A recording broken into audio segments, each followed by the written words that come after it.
know what time it is? Boom shakalaka! Yes, all right. Boom shakalaka, it is. And here we are again on a Friday, and it's a great day. Hot, but great. Yes, hot but great. That sounds good. Welcome, everyone. Thank you for joining us with Miss Rocki and Chaveevah Live. You know, it's always something great going on in the North End. And everywhere else in the Cedar Valley. And you know this. Look, we've got Kathy Mahoney, the very woke attorney That's that right. will tell you all the things that you need to know about all law. Welcome, Kathy. Oh, thank you. Yes, indeed. It's always nice to see you. She has a really prevalent Facebook presence, and I've seen her clarify a few things, and I kind of think that she thinks the way we do sometimes, on the same, kind of lean to the left when it comes to politics. Yeah. There's just, well, everybody knows you can't miss it. There's so many different things that are going on right now, some of them causing a lot of uncertainty and turmoil and stuff. So all of us found ourselves discussing these things and rolling them over in our heads. And so I'm sure that's what we're going to be doing today. Right. And Kathy, you know, we always talk about good things, right? Oh, we sure do. So we got some good things to report. I know you've probably heard there's a new bookstore in town. Yeah, it's right by Robin Supply, right where that used to be. Right, right. A young lady, a black woman named Amber Collins has opened up a bookstore. And it seems that she has always wanted to do this. She was encouraged by her mother to read, and her mother had traveled as well. So she was brought up and she was nurtured to do this. Yeah, that's pretty cool. The name of the bookstore is the Soul Book Nook. And I think their official opening is going to be September 1st, so that's something to look forward to, because it's great to have a new bookstore. And I believe the article said that it's the first black-owned bookstore in Iowa.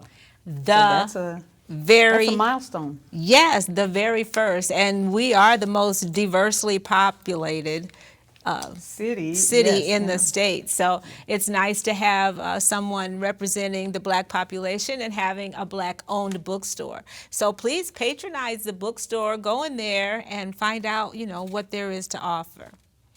All right. Also, we always have to talk about our super-duper sponsor, the Ferguson Real Estate Team, who is a proud sponsor of Rocki and Chaveevah Live. And they just hired a new person, Chevis Keller.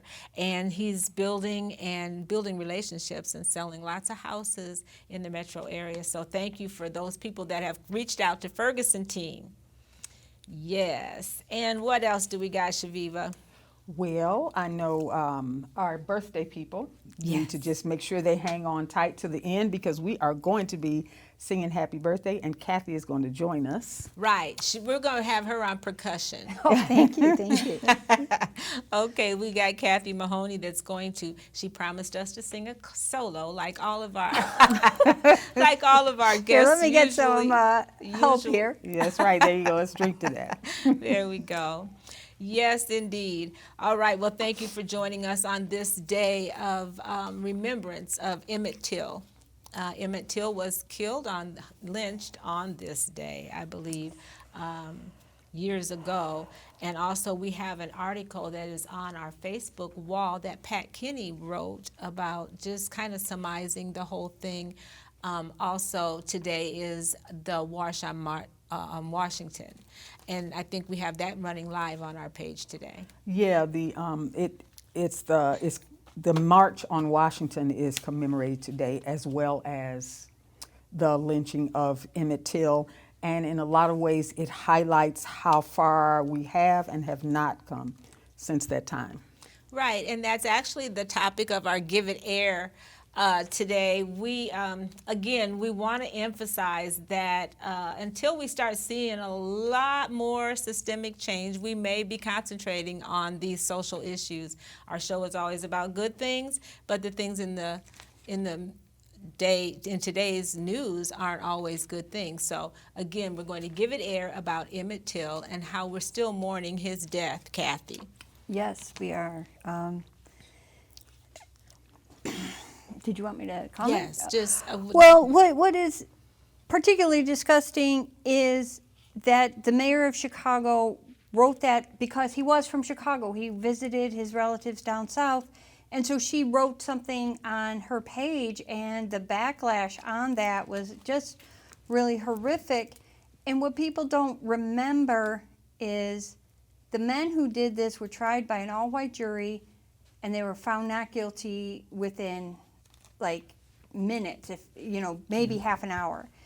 And then they went on Look or Life magazine, and they confessed to the murder. And so they got off. The whole country knew they got off. You can't, double jeopardy. They couldn't be retried by state law again, and the feds didn't step in until much later. And the woman who falsely accused that 12-year-old boy is still alive. And she has admitted that she lied. yes. But has suffered no consequences whatsoever. And then the other terrible thing is people are like, why does that matter? Well, if it had led to change and black people weren't assaulted and killed in their own homes or jogging or biking or doing things that white people take for granted, then we could let Emmett Till rest in peace. Yes. But right now we can't because what happened to him is unfortunately still happening to people. 65 years later. Yeah. Yep. When we were talking earlier, Rocki, I said that incident was particularly, it struck home with Black America in general and with my family in particular because my grandmother's sister lived in Ruleville, Mississippi, which Ruleville, Mississippi, Money, Mississippi are like Waterloo, Cedar Falls. And we had our marching orders when we went down to visit my aunt. They had a store. The Milan brothers who lynched Emmett Till had a store. And we had our marching orders. You do not go to that store under any circumstances. You don't walk on the side of the street where that store is located. You don't even look in the direction of that store, period. So. Right. And Chaveevah, some of your life experiences are always so enlightening to me because, you're pretty close to my age, but it seems like you've lived several lives. Feels like it too. We have got to interview in depth, which reminds me, Kathy, you've heard about the pianos that were going to be spread around town here that a lot of local artists are painting. Well, Chaveevah is involved in those art projects. So make sure you look for those projects, and they're not going to tell us about that. They're not going to be in the store. That's the one I'm working on right now. Oh, how nice! It's a work in progress. I don't usually show my stuff until after it's done. Right. But you get sort of a sense of where it's going. Beautiful. And they're working pianos, and people will be able to, play them. And so it's a piece of art and a musical instrument all at the same time. So interactive art. Yeah. And it's like, it reminds me of Chicago where they had the bulls, all over town. And I think New York had something.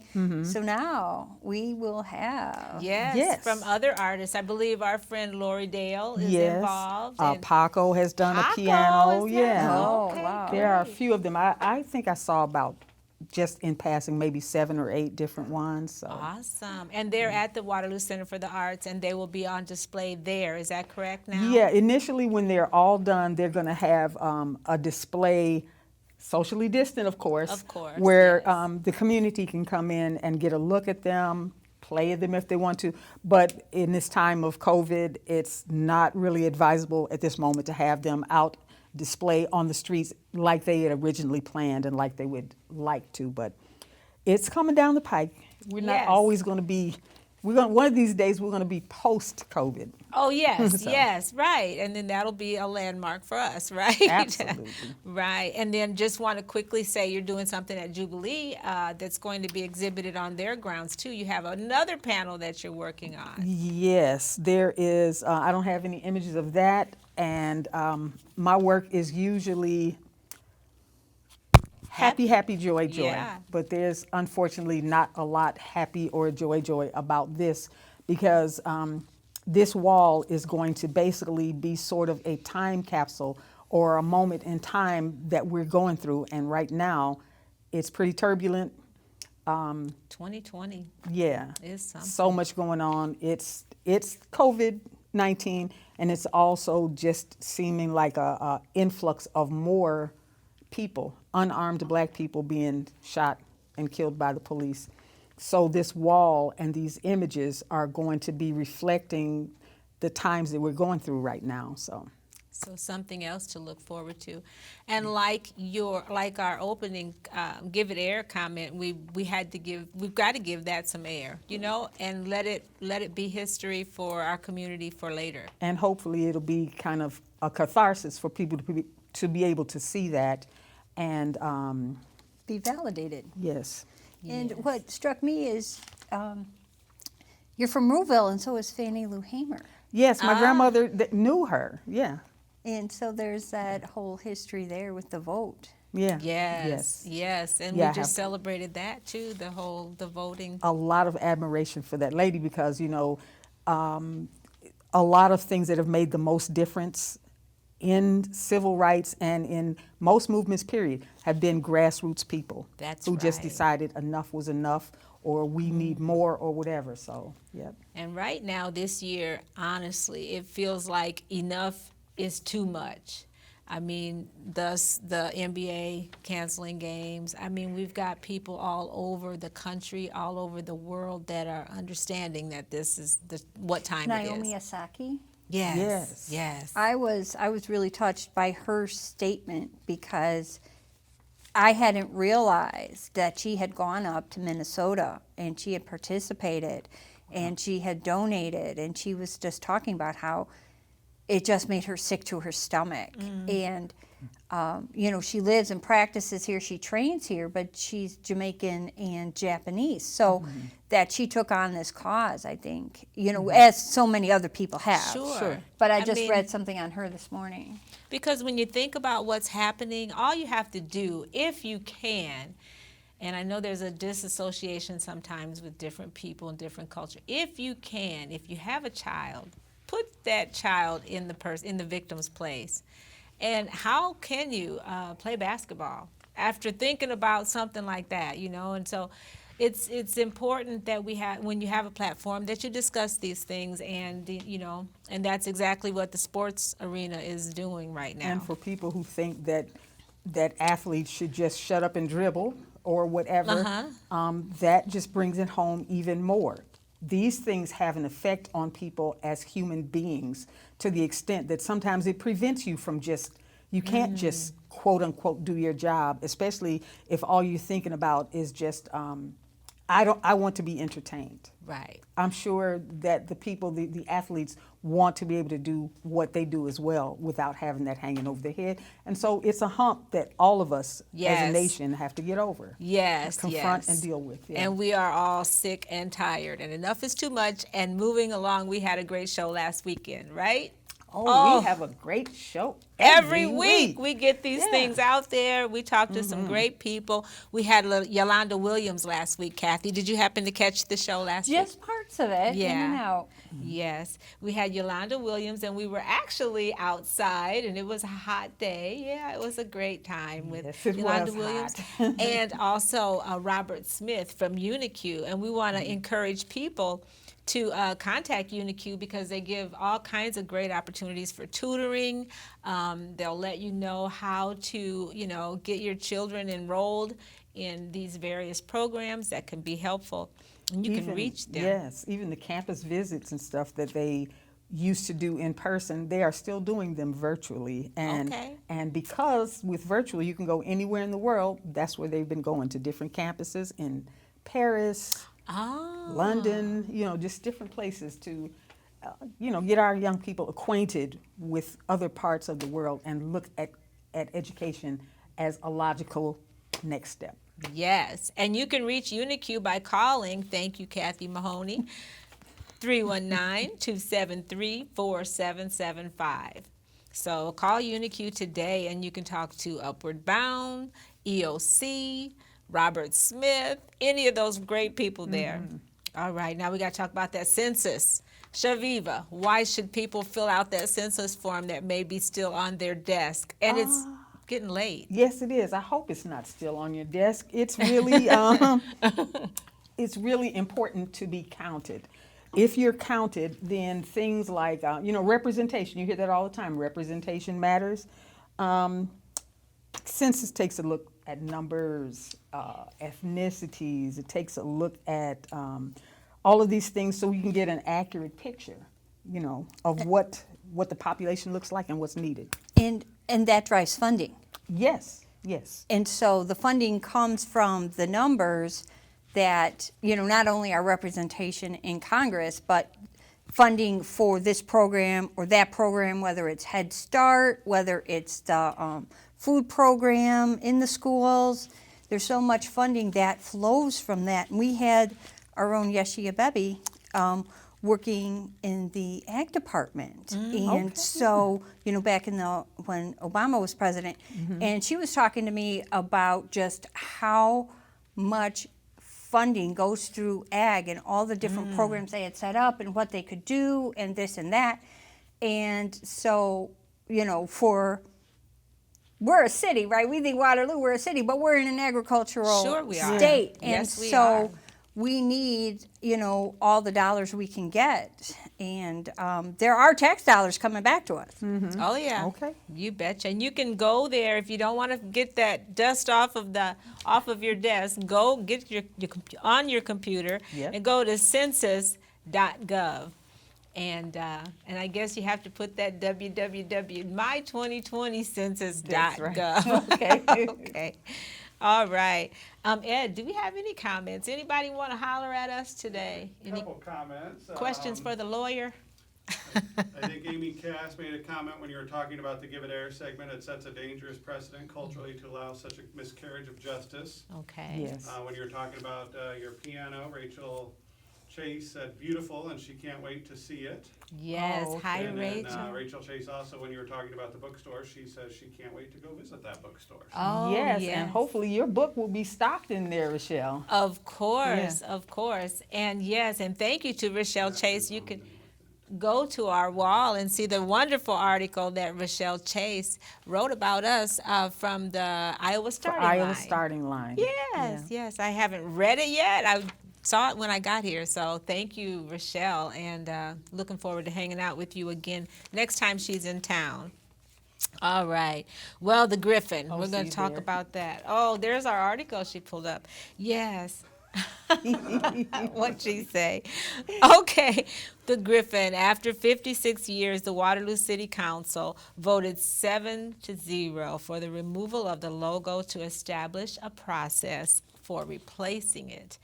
And as you can see, that is the logo, and a lot of people want to dice it up and say it's half dragon, half dinosaur, no, half lion. What? Yeah. I don't see the lion. I see claws and scary green eyes, and so we're happy that it's being replaced because it offended a certain majority of people, a certain minority of people.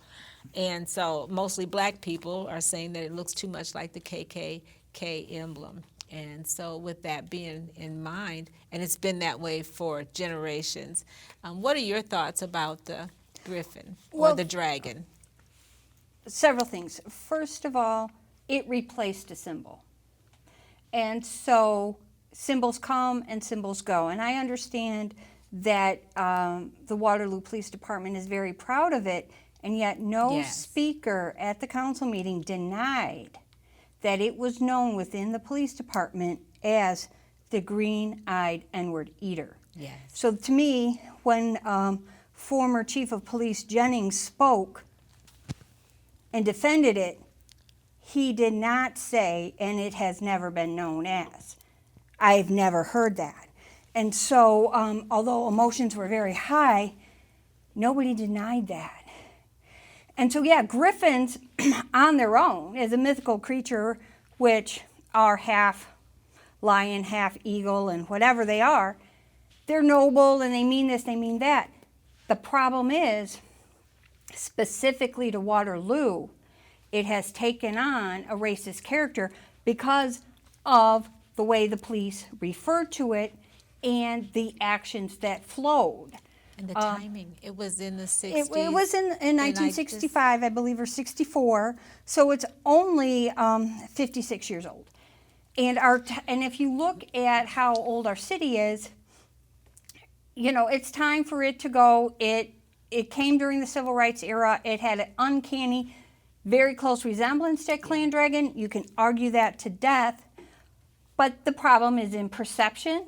Right, that's it, exactly. And again, nobody who is in marketing, nobody who does branding, and they hear this is how this has been out in the public, would stick with that brand. Right. You know, because And it's a time for change. I mean, things are being reviewed, and lots of people, the Redskins, I mean, from there on down, the way we look at things in the 21st century has got to change. And if it's offensive, then, you know, why not? I have a good friend whose dad is on the police department, and she expressed her concern. You know, there's lots of people that patch means more to than others. But the time has come, it seems. And they can use another, they can get another, it can be in the design, Chaveevah. Yeah, I don't think, just my opinion, that many people would be pleased with a revamped Griffin. But at the same time, you know, this is, I won't say kick the can down the road a little bit, but there is some time for other things to be considered. But the bottom line is that particular image is no more, or won't be, so. That's right. So that's our change gonna come section. We talked about that, and we're happy for progress, and that makes us Waterloo proud, because if we said before that black voices haven't been heard, then we can say now that they have. And I'm thankful for that. It's small baby steps. We got some time to work it out. And I promise you, I would not want to be on that board. I would not want to be the mayor or the police chief at this juncture right now, because But there's it's a lot. committee, and there's going to be a committee between 8 and 10 people, and so I think people who are interested or have a view Yes. can let the mayor know that and say, you know, this is, I would like to be on this committee, or I would recommend so-and-so, because the police deserve a good symbol. They do. Yes. And my talk at the city council was, in my view, what is essential to policing is this quick-wittedness, this wisdom that they need. The officer grows over time. The police department, you know, has a wisdom, and they also have a wisdom of the community. Sure. And so I just think there is so much that, yes, we need to replace the one, but we can have something new, we can have something exciting Yes. that can stand for a change and a commitment to change and Right. showing respect. Because if you want respect to be given to you, you have to give that respect. Right, and bringing the Absolutely. community together, because like we said before, no matter what the outcome would have been, there's community still going to be divided, because it's such a heated topic, and we got to move along. Okay, we want to say to our crew, we love you for telling us we only have 5 minutes left. Oh, okay, all right. Yes, And we got to keep it moving, because these are people that work here and they got to go home. So we're gonna skip saying thank you to you guys, because we love you so much.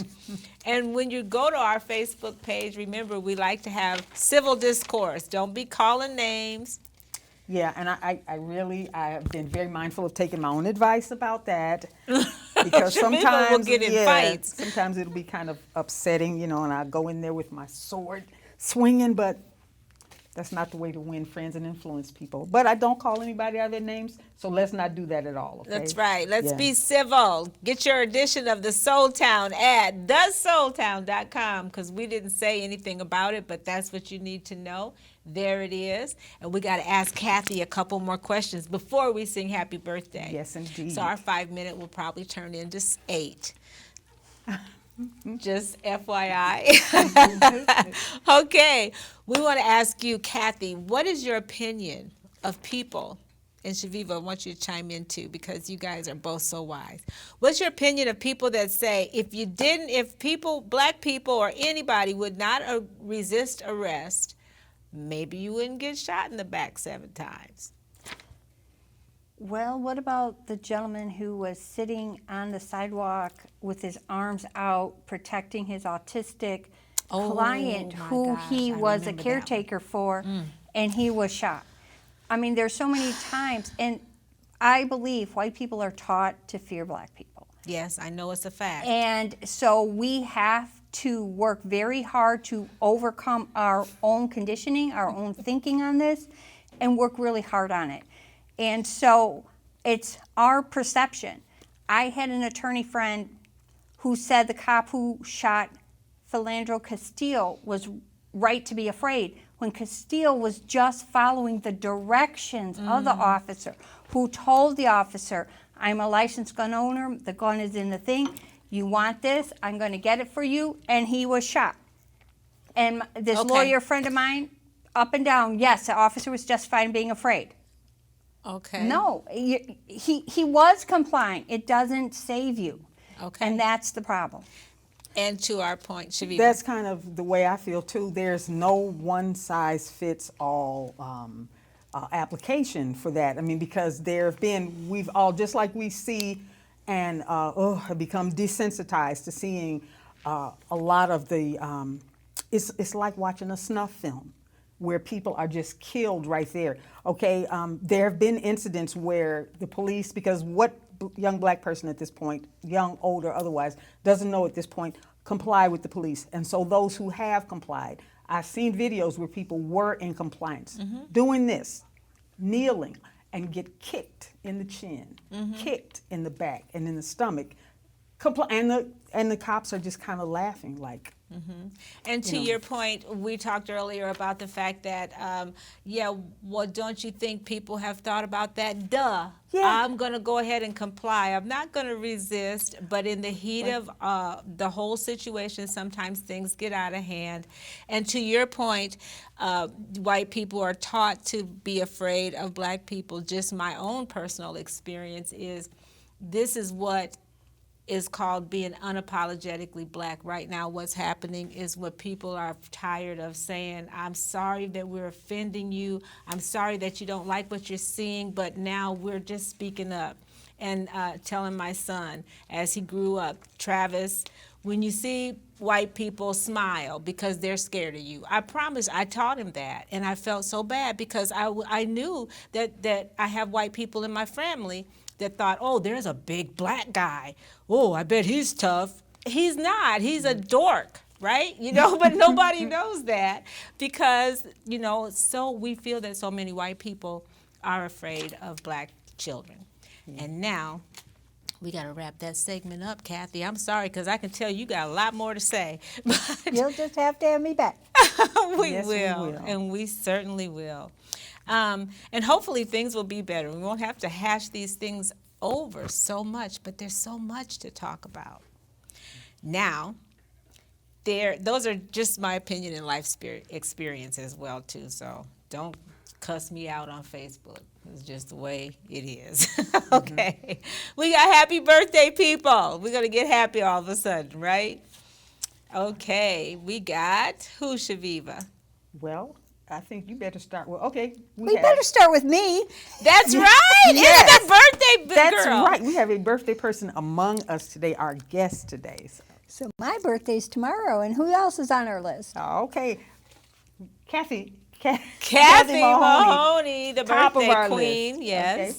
We also have Chuck Rowe, Alan Speller, James Fuji Smith, Jenny Lucky, Dr. Gloria Kirkland Holmes, Luann Gerber, Gregory Young, and LaTanya Anderson. All right.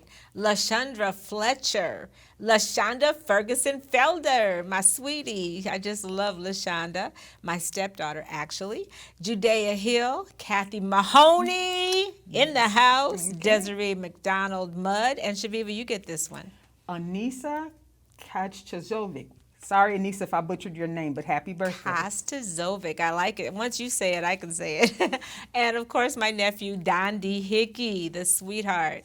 All right, we get to sing happy birthday to all of you wonderful birthday people. And we're going to sing the Stevie Wonder version. Now, you got the tenor part, okay? If you can't sing good, sing loud. Sing loud, that's right. Okay, and we sing the Stevie Wonder version, and it goes something like this. Happy birthday to ya. Happy birthday to ya. Happy birthday to ya. All right. Happy birthday to ya. Happy birthday. All Yay, right. Kathy, it's your birthday. And Yes. you've been around for a little while. A little while. Yeah, yeah. Well, we're glad to have you here today. Thank you so much for asking me. You're so welcome. And in closing, we just want to keep encouraging you. Ed, you have some comments. Well, that, I can read a couple comments, but Agnes says you guys are supposed to do a drawing. Oh, thank you, Oh. Agnes. That's right. We got a $25 gift card. That's right. Oh, While you get set up for that, I'll just read a couple comments that Oh, Amy Cass bless has you. has written. She said traditions change and evolve as a society. And as we as a society move past and through time and gain broader knowledge, in other words, when we know better, we absolutely have to do better for everyone. Yes. That's right. yes. And Amy's she gonna be on our said, show next Experience week. has taught a person of color that no matter what, police will view them as a threat despite their best efforts. And finally, Amy Cass says, do not apologize for your experience with racism. It's not as if you chose those experiences for yourself. Wow. Love it. Thank love you. it. Love it. And we just love to see people that are thinking outside of the box and sometimes outside of what has been taught. And people who are willing to have these discussions, because the outcomes, you know what I'm saying, we're going to confront it regardless. We Right. can do it the easy way or we can do it the hard way. We usually do it the hard way. Okay, one more thing. Jane Elliott said she was expected to be racist in the little town that She she grew did. up with She because said that. that's just the way it is. So, I mean, and I hate the word racist. I'm sick of using it, and I don't ever, unless if there's no way around it, I might have to say it. But a lot of times I give people the benefit of the doubt. All right, Kathy, you're the birthday girl. Find out who's going to win 25 big ones. Big ones. Okay, and the winner is Susan Bateman. Susan, all right. Make sure I'm right. I Yes. think it's a hyphenated name. Okay, I just see Susan Bateman. Yes, right. All right, Susan. Congratulations. Congratulations to you. And those are for all of the people that sent in their first day of school pictures. And also, we got a shout out to our guests yesterday. Watch our Zoom show from yesterday. It was way cool to find out some people that moved away that are doing great things and some people that are still here. Yes, yes, yes. Okay. Well, now, thank you, Agnes and Ed, for all you do to make us look good. And we want to encourage everybody else out there, our viewers, to keep doing more of what makes you awesome. Because It makes us all look good. And stay socially distant. All right.